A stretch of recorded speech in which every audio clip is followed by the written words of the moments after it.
Voltamos. Agora vamos trabalhar com Roma, sociedade romana.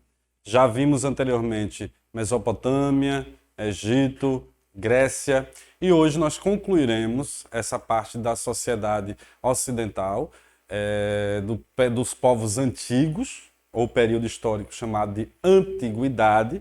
Aí a gente vai agora, para concluir, falar um pouquinho sobre Roma, que, tal qual Grécia, tal qual Egito e Mesopotâmia, foi fundamental para a constituição do nosso povo, para a constituição da nossa sociedade, da nossa civilização atualmente.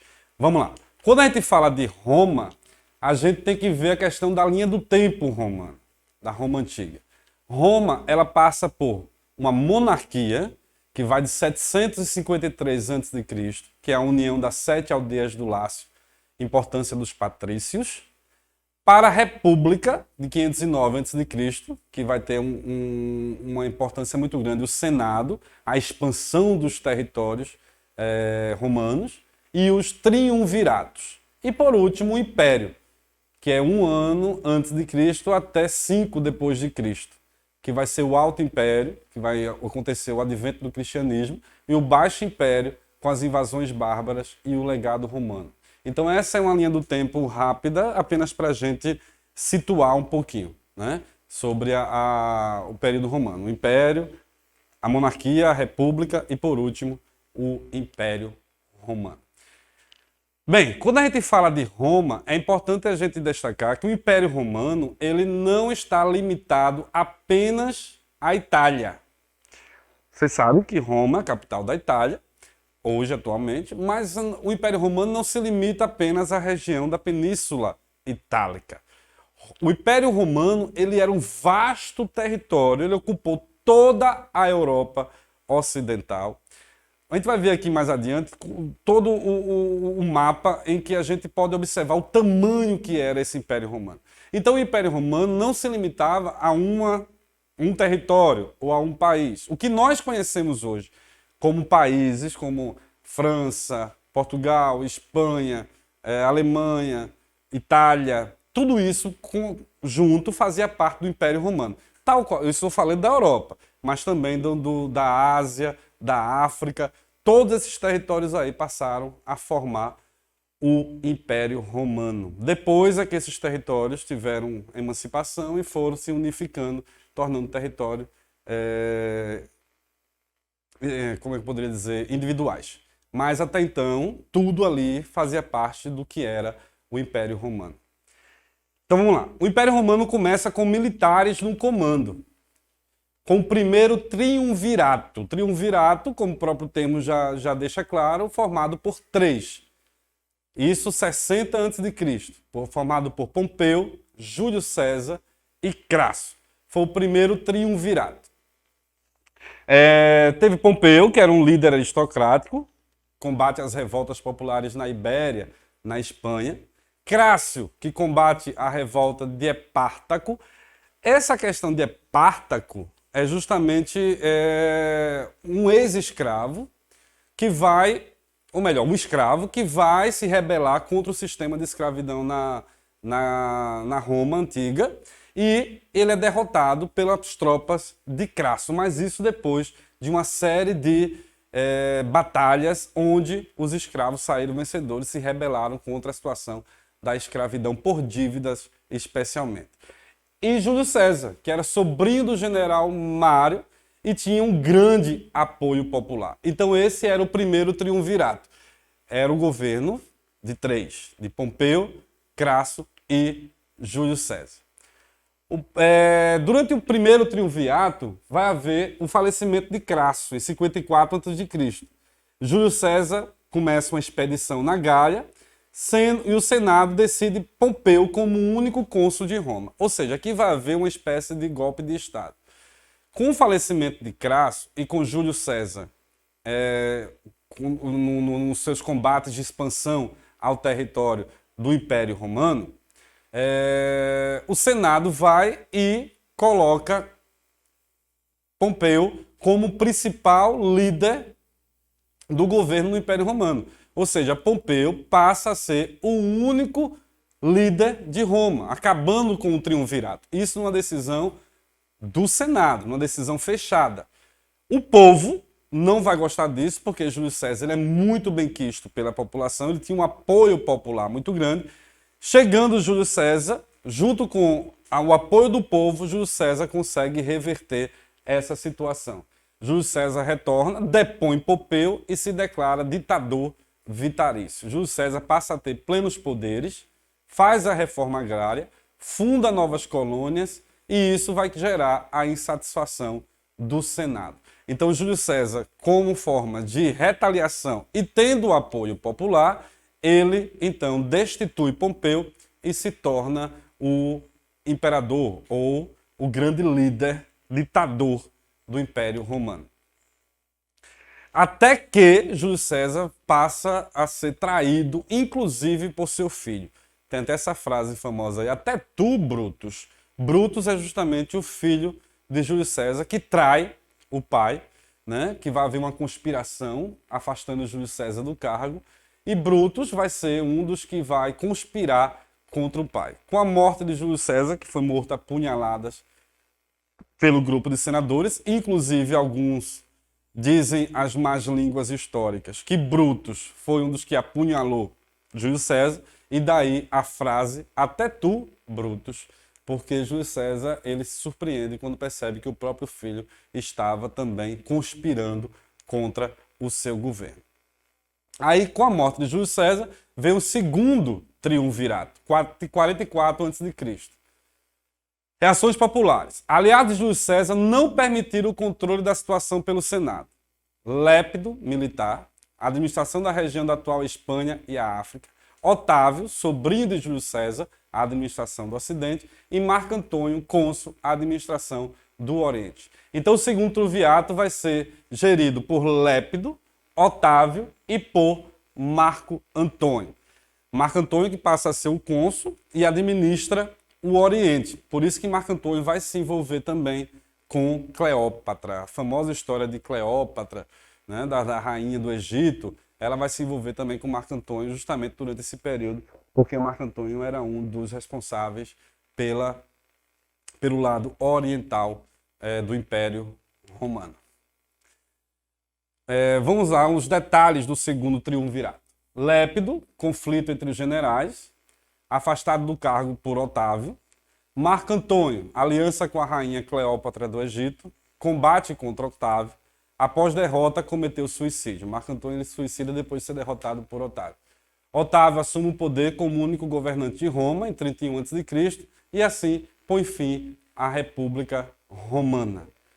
Os títulos: príncipes, primeiro cidadão, imperador, que é o supremo, pontifex maximus, sacerdote supremo, pater, pai da pátria, e Augustus, divino. Por isso que geralmente todos os imperadores romanos eles tinham esse Augustus no final, que é para dar a ideia de divindade. Toda a maioria dos imperadores tinham esse Augustus no final. Fulano de tal, Augusto, o Augusto. Aí tem uma pequena curiosidade, que não é importante, mas fala sobre Cleópatra, que se envolveu com os imperadores romanos e que depois acabou se suicidando, foi morar em Roma, inclusive. Mas vamos para o Império. O Império teve dois períodos, o Alto Império e o Baixo Império Romano. Os poderes do Imperador de Roma. Ele tinha um poder político, judiciário, militar, religioso e financeiro. Ou seja, o Imperador Romano tinha muitos poderes em suas mãos. Não existia como hoje. Hoje, quando a gente pensa em governo, a gente associa a ideia de democracia que temos atualmente, onde tem uma Câmara de Deputados, senadores, os juízes, que no caso é o poder judiciário, e o poder executivo, que é aquele que executa, mas tem quem fiscalize, etc. Hoje nós temos essa ideia de governo, enquanto que os imperadores romanos eles tinham uma concentração muito grande de poder em suas mãos, tanto político, quanto militar, quanto judiciário, religioso, financeiro. Ele detinha e controlava toda essa administração do que era público.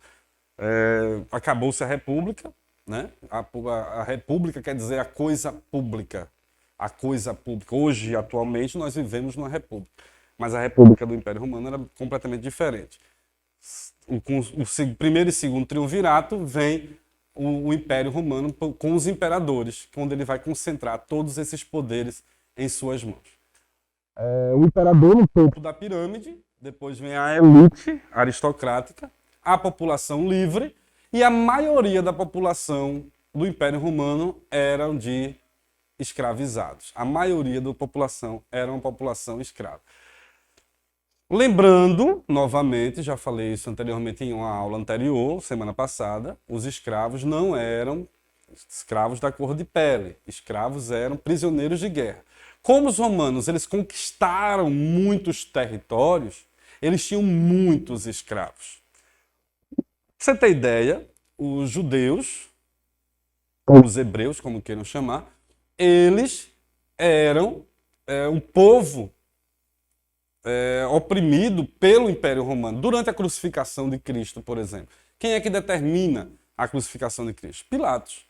Pilatos era governador romano, ou seja, ele foi instituído pelo imperador para governar e gerir aquele território romano naquela região da Jordânia, aquela região ali onde hoje fica Israel. Então, o povo de Jerusalém, o povo de Cristo, os judeus, os hebreus, eles eram territórios dominados pelos romanos. Tanto é que até hoje existe uma briga entre os hebreus e os romanos de quem é que crucificou Jesus. Os romanos botam a culpa nos judeus, os judeus botam a culpa nos romanos. Os romanos dizem que apenas cedeu ao que o povo queria. O povo gritava, crucifica-o, crucifica-o. E ele cedeu. Mas os judeus, por sua vez, dizem que foram os romanos que deram a ordem, os romanos que crucificaram. Como de fato, realmente, os romanos mandaram, mas, no entanto, ambos têm a sua parcela de contribuição dentro desse processo histórico aí da crucificação de Jesus Cristo. Eu só estou contextualizando para vocês entenderem como o Império Romano era grande. Você vê, Jerusalém, a região da Judéia. Lá do outro lado do Mar Mediterrâneo, que fica a Itália, na Europa, todo esse território era do Império Romano.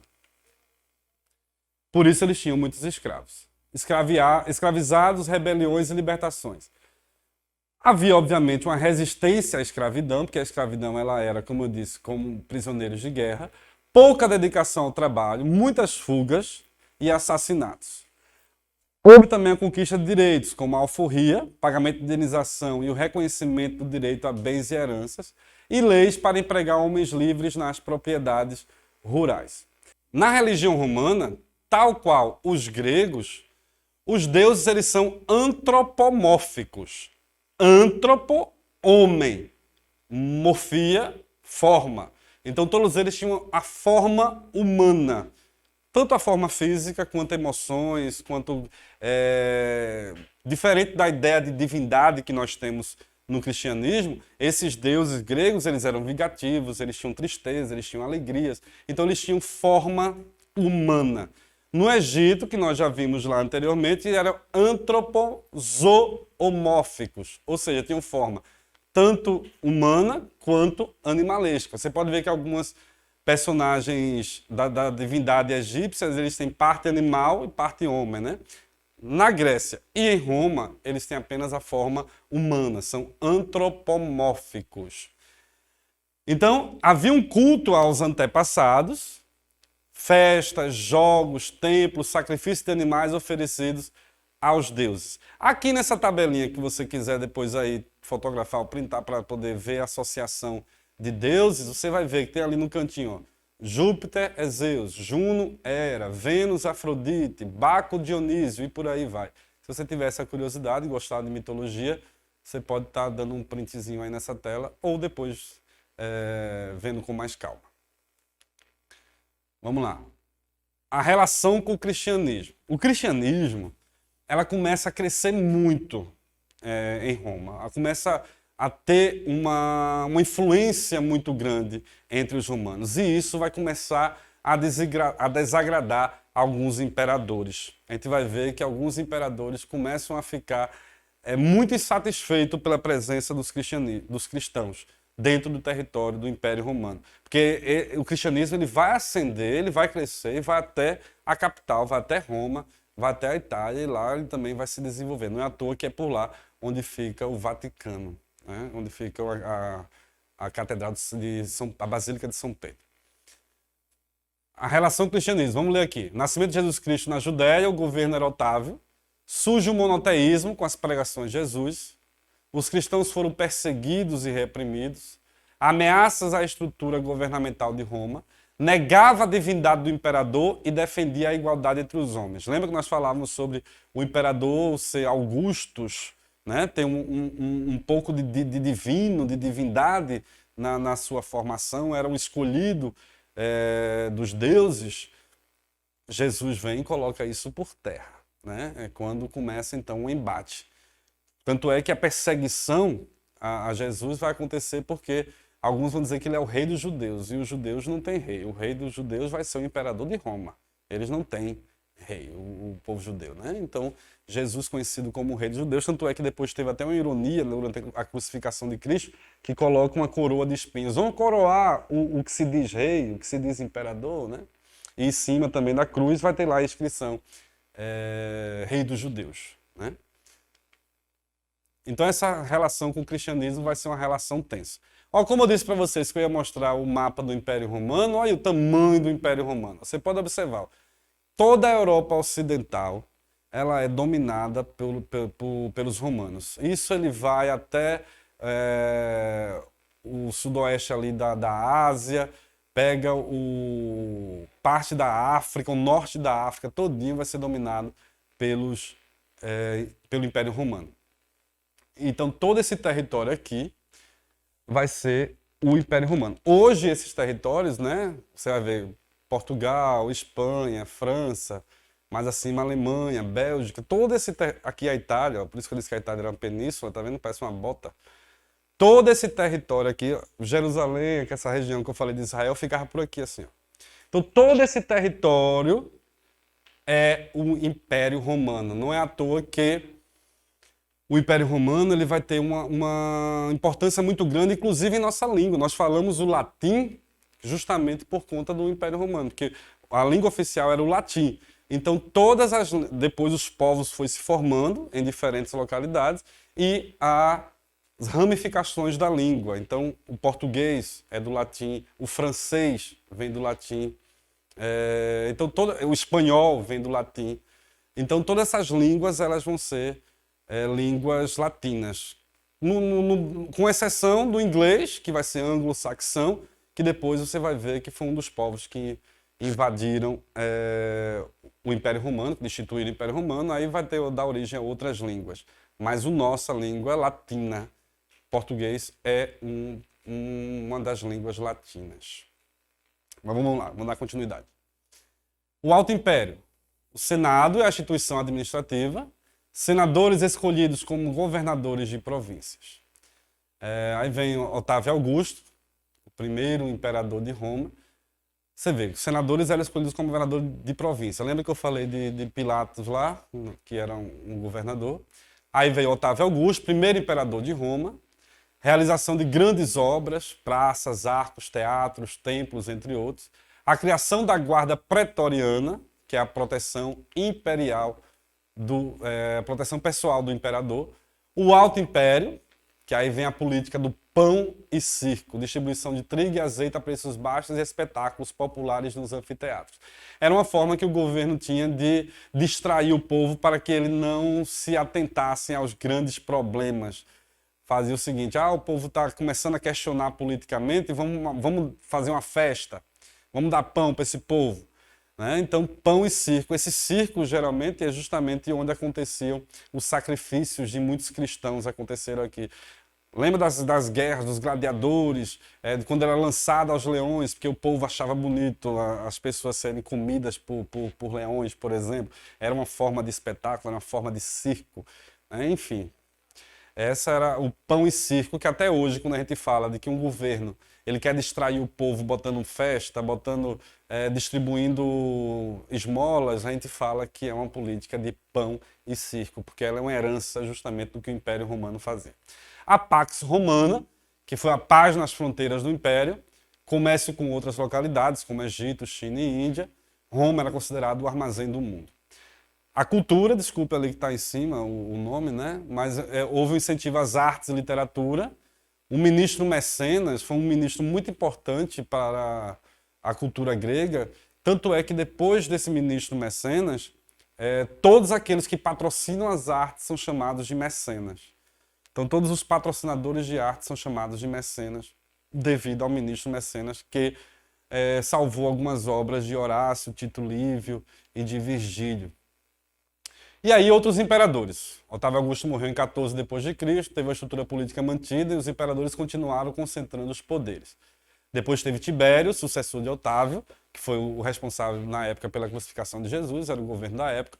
Calígula, engraçado esse Calígula, era um governo autoritário, e ele nomeou o cavalo Incitatus como cônsul. Olha como eles eram excêntricos. Calígula, isso é uma curiosidade, Calígula ele elege o cavalo dele como cônsul. Cônsul é que é responsável pela política externa. Então, num território tão grande, num império tão grande, o responsável pelas relações entre esses povos era o cavalo do cidadão. Já pensou? Então ele era tido meio como maluco, né? Esse é um dos motivos também. E sem contar que todas as coisas absurdas que Calígula fazia foi um dos responsáveis também pelo declínio do Império Romano. Logo depois veio Nero. Nero, que foi um dos responsáveis por botar fogo em Roma. Ele botou fogo em Roma para poder culpar os cristãos, para que os cristãos fossem os culpados pelo fogo. Então é uma forma que ele achou de colocar a população contra o cristão, foi justamente botando fogo em Roma. Perseguição aos cristãos, jogados no circo romanos, como eu disse, para ser comido por leões, que era uma forma de circo que ele tinha de divertimento para eles. E aí vem a decadência do Império Romano. Crise econômica, descontrole político, crise militar, invasões estrangeiras, o caos. Enfraqueceu o seu exército, faltou abastecimento da cidade e começa um processo de ruralização, que posteriormente vai ser o feudalismo.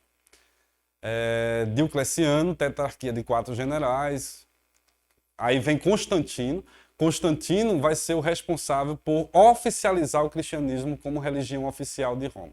Quando eles perceberam que não tinha como lutar contra o cristianismo, que estava crescendo muito, eles então Constantino decide colocar o cristianismo como a religião oficial de Roma.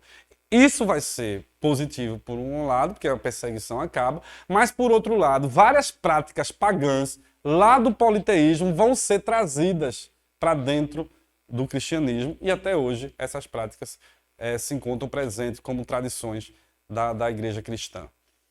Constantino, então, ele coloca como religião oficial, Teodósio dá continuidade a isso, e aí vem as invasões bárbaras. Quem eram os bárbaros, professor? Todo aquele que não era pertencente ao Império Romano era chamado de bárbaros. Então, com as invasões bárbaras, a ruralização da Europa, essa ruralização vai juntar elementos dos bárbaros, especialmente os germânicos, com elementos romanos e vai dar origem ao nosso próximo assunto, o feudalismo, que a gente vai estar vendo em nossa próxima aula. Aqui são os povos bárbaros que invadiram, tem todos os povos aqui, e onde eles se estabeleceram. E é isso. Roma deixa um grande legado cultural para a gente, tanto na política, quando eu digo na política, por conta da república, né, que eu falei, coisa pública, no Senado, a questão também das leis, também, a arquitetura, a literatura, a nossa língua, tudo isso foi herança de Roma. Então é isso aí, pessoal. Foi um prazer ter estado com vocês. Muito obrigado e até a próxima aula.